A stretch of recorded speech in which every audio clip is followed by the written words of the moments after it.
Hello viewers, in this session we will learn one of the famous literary moments in the world, that is art for art's sake. This lesson will update your knowledge of the basic principle of art for art's sake, its historical background, factors responsible for the advent of this movement, practitioners of this philosophy, the influence of Walter Pater and his critical creed. In fact, there are many literary movements, but aesthetic movement has its perpetual importance. This movement fundamentally changes the perception of the people to look at arts, literature and sculpture. Before we discuss various aspects of this movement, let us understand the word art itself. In Oxford Advanced Learners Dictionary, art is defined as the use of imagination to express ideas or feelings, particularly in paintings, drawing or sculpture. When the word art is taken in the plural form, that is arts, it broadens the domain of meanings. When one thinks of the areas like art, music, theatre, literature and so on as a group, the word arts will have insight. Art for art's sake is a literary movement which is based on the philosophy which advocates that the intrinsic value of art should be separated from didactic function. It also recommends art for its own sake. It should not be for any extrinsic utilitarian purposes. Art should be enjoyed as an art and should never have any other objective. Art for art's sake is a particular concept developed within the branch of philosophy called aesthetic. These terms, art for art's sake, aestheticism and aesthetics, are not interchangeable and they should not be confused with Kantian aesthetic theory. English aestheticism was a move towards the part of art makers based upon the desire to make every object artful and beautiful regardless of its utility value. Of late, aestheticism had a desire to combine art and life and beauty.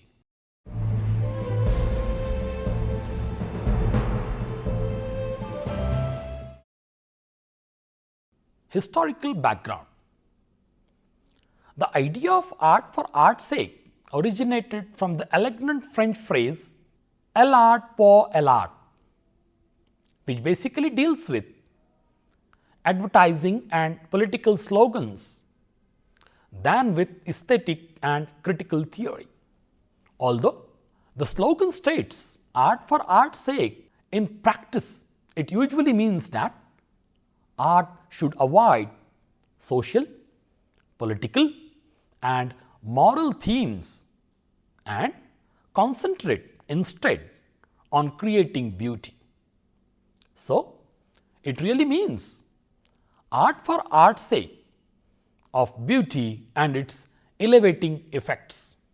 L'art pour l'art is credited to Théophile Gautier, born in 1811 and died in 1872, who was the first to adopt the phrase as a slogan. Gautier was not, however, the first to write those words. In fact, they appear Victor Cousin, Benjamin Constant and Edgar Allan Poe. A Latin version of this phrase, ars gratia artis is used as a motto by Metro Goldwyn Mayer. The works adhering this basic principle are sometimes described as autotelic. In Greek language, autotelos means complete in itself, a concept that has been expanded to embrace inner directed or self-motivated human beings. Art for art's sake was a Bohemian creed in the 19th century, a slogan raised in defense of those who thought that the value of art was to sever some moral or didactic purpose. Art for art's sake affirmed that the art was valuable as art, that artistic pursuits were their own justification, and that art did not need moral justification.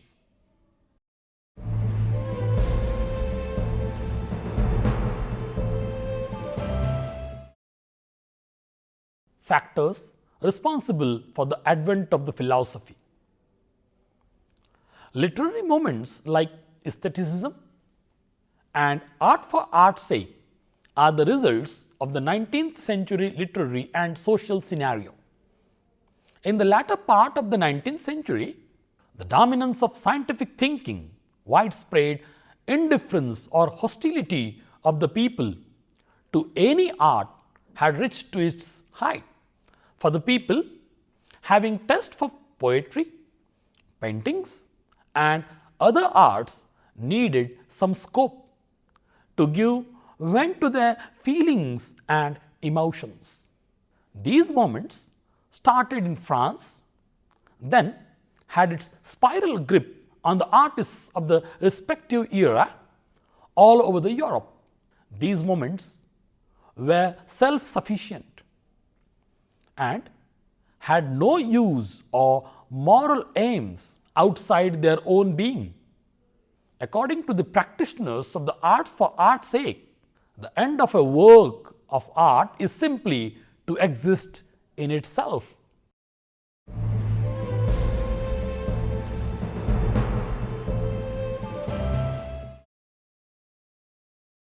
The practitioners of art for art's sake: Mathew Arnold, Kant, Edgar Allan Poe, Walter Pater, Oscar Wilde, Ruskin, etc. are the practitioners of this philosophy. Their seminal contributions to the field of arts and literature have always been conspicuous. Each one of them constructively contributed for the sake of arts and advocated the principle throughout their lifetime. Mathew Arnold was a moralist who strongly believed in this principle. He believed in the cult of beauty and the enjoyment of beauty for its sake. The intellectual framework devised by Kant is aesthetic, or the grounds for the definition of art. Kant set art free from content, subject matter, the client's wishes, the community's desires, and the needs of religion. The idea of art giving aesthetic pleasure and delight has the ultimate freedom to exist on its own merits and to be the center of its own world. Art lived and died by its own artistic rules and justified its own existence in terms of its separate universe. Art was autonomous and free. For Kant, the beautiful is that which without any concept cognitized as the object of necessary satisfaction. Status of aesthetic judgment is not empirical but logical, based upon the powers of human reason and rationality, which excludes internal and external purposiveness.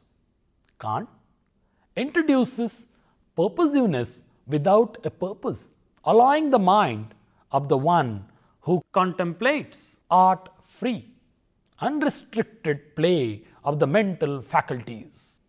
Within the Romantic moment, artists were believed to have the right to exist for the sole purpose of making art, and art supposedly existed for the sole purpose of being art. Art for art's sake is such a powerful concept, so pervasive and entrenched that it is one of the most important motivating forces behind art to this day.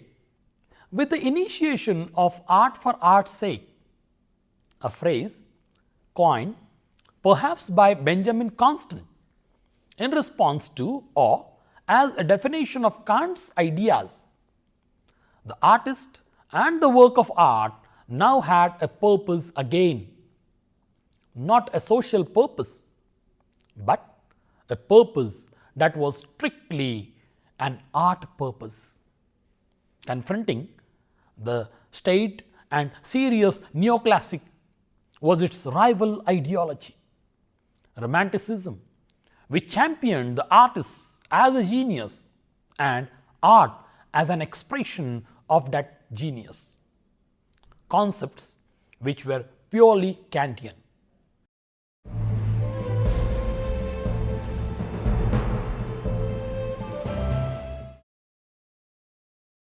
Edgar Allan Poe wrote an essay titled The Poetic Principle, published in 1850.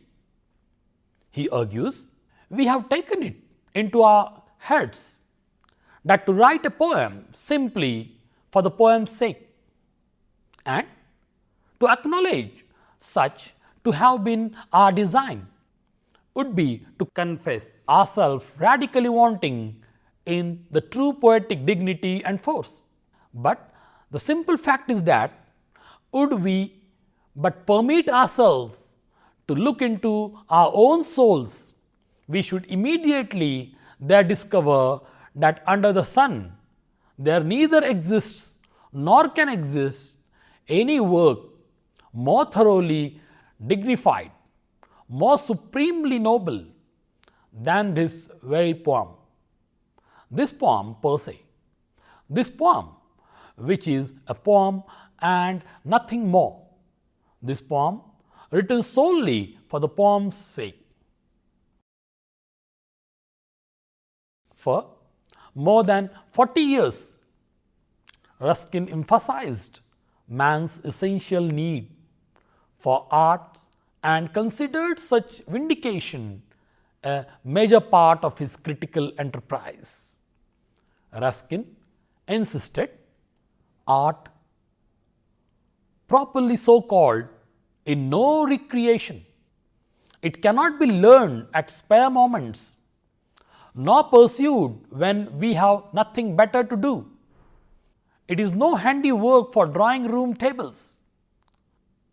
It must be understood and undertaken seriously, or not at all. Ruskin firmly believes the art of any country is the exponent of its social and political virtues. He searches the artistic creations of the past he can apply to the present. In 1891, Oscar Wilde published an essay, The Soul of Man Under Socialism, in the Pall Mall Gazette, and wrote, a work of art is the unique result of a unique temperament. Its beauty comes from the fact that the author is what he is. It has nothing to do with the fact that other people want what they want. Indeed, the moment that an artist takes notice of what other people want and tries to supply the demand. He ceases to be an artist and becomes a dull or amusing craftsman, an honest or a dishonest tradesman. He has no further claim to be considered as an artist. Thus, the practitioners of this philosophy always gave first and the last preference to aesthetic principle of anything which is creative and the result of artistic sensibility.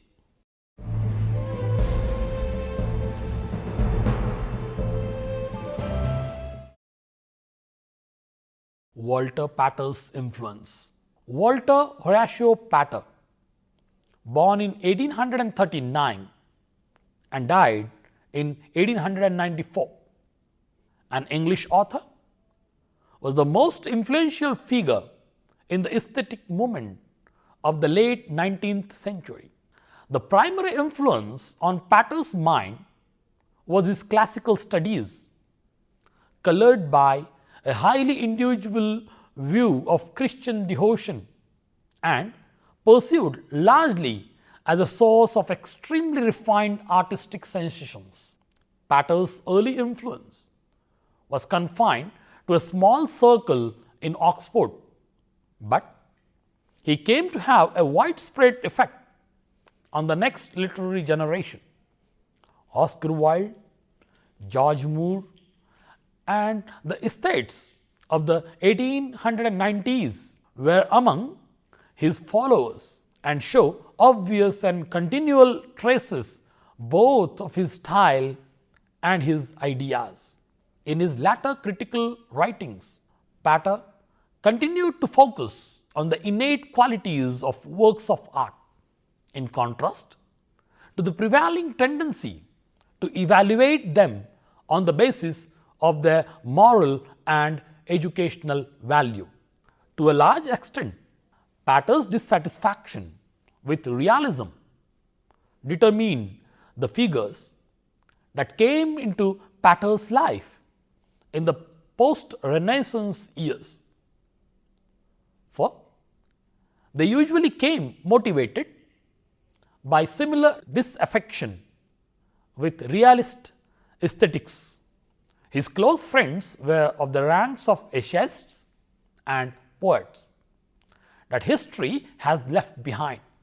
Charles Shadwell, with whom he went to university, Edmund Gosse, man of letters and tireless literary socialite, minor poets and critique, William Shadwell and Mary Ward, a critique and wife of a fellow at Oxford. In addition, Pater befriended many young writers, most notably Oscar Wilde, Arthur Symons, and Vernon Lee. When he was appointed to his teaching fellowship at Oxford, he soon gained a reputation as a kindly and willing source of advice. Others who sent him their manuscripts included Coventry Patmore, Lionel Johnson, Richard La Gallienne, G.M. Hopkins, and Michael Field. Pater's circle was small but significant. With him at the center, proffering advice and encouragement, his influence reached far beyond his personal friends. Thomas Hardy wrote that he found inspiration for the eponymous Jude the Obscure in Marius the Epicurean. The influence of Pater's aesthetic on modernism has been substantial, with particular regards to his conception of the novel as a work of art. Virginia Woolf, who was taught classics by Pater's sister Clara, provides the most pertinent examples. One might also look to compare Pater's aesthetic with Joseph Conrad's introduction to the Neger of the Narcissus, published in 1898. W.B. Yeats reflected that we consciously look to Pater for our philosophy. Yeats moved away from Pater's notion of art, just as literary art itself never fulfilled Pater's vision of it. Pater's place in the evolution of literary art into modernism is vital. His personal contacts supplemented the influence of his books to the effects that his aesthetic rippled through literary England. Towards the end of his life, Pater's writings were exercising a considerable influence. The principles, what would be known as the aesthetic movement, were partly traceable to him, and his effect was particularly felt on one of the leading proponents, Oscar Wilde, who paid tribute to him in The Critique as Artist, published in 1891. Among the art critics influenced by Pater were Bernard Berenson, Roger Fry, Kenneth Clark, Richard Oldham. In literature, some of the early modernists such as Marcel Proust, James Joyce, W.B. Yeats, Ezra Pound and Wallace Stevens admired his writing, and Pater's influence can be traced in the subjective stream consciousness novels of the early 20th century.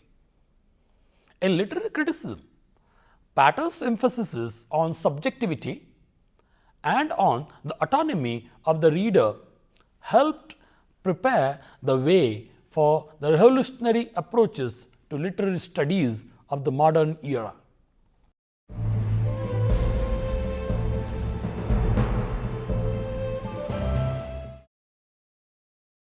Walter Pater's critical creed. Pater was educated at King's School, Canterbury and Queen's College, Oxford. In these institutions, he got an opportunity to study Greek philosophy. He then settled in Oxford and continued to read to his taste and likings. In 1864, he was elected to a fellowship at Brasenose College, which brought a sea change in his life.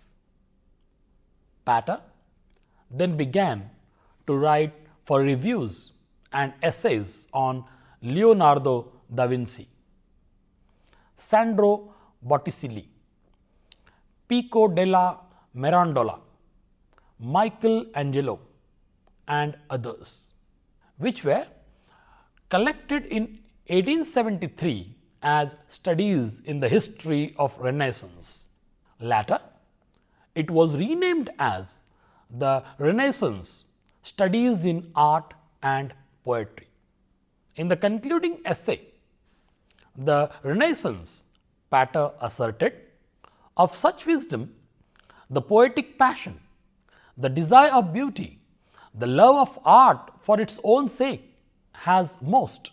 For art comes to you proposing frankly to give nothing but the highest quality of your moments as they pass, and simply for these moments' sake. For him, art exists for the sake of its beauty alone, and that it acknowledges neither moral standards nor utilitarian functions in its reasons for being. These views brought Pater into an association with Swinburne and with the Pre-Raphaelites. His delicate, fastidious style and sensitive appreciation of the Renaissance art in these essays made his reputation as a scholar and an aesthete, and he became the center of a small group of admirers in Oxford. Marius the Epicurean, published in 1885, is his most substantial work. It is a philosophical romance in which Pater's ideal of an aesthetic and religious life is meticulously and elaborately set forth. The setting is in Rome, in the time of Marcus Aurelius, but this is a thin disguise for the characteristically late 19th century spiritual development of its main character. Pater published imaginary portraits in Macmillan's magazine in 1878. It is an evocative semi-autobiographical sketch. Actually, it is a collection of short pieces of philosophical fiction. Appreciations, published in 1889, is a return to the critical essay. It mainly deals with the English subjects. In Plato and Platonism, published in 1893, Pater gives an extremely literary view of Plato and neglects the logical and dialectical side of his philosophy. There are the essays on ancient Greece. Pater relates to Greek culture the Romanticism, Classicism, dialectic. He writes, all through Greek history, we may trace in every sphere of activity of the Greek mind the action of these two opposing tendencies, the centrifugal and centripetal. The centrifugal, the Ionian and Asiatic tendency, flying from the center, throwing itself forth in the endless play of imagination, delighting in brightness and color, in beautiful material, in changeful form everywhere, its restless versatility, driving it towards the development of the individual, maintaining the Dorian influence of a severe simplification everywhere in society, in culture. Such a great personality passed away in 1894, and some of his works were published posthumously. Greek Studies, published in 1895, Miscellaneous Studies, published in 1895, Essays from the Guardian, published in 1896. I hope you have understood the literary movement called art for art's sake. Here, we focused on all aspects related to the moment. See you once again in the next session. Thank you.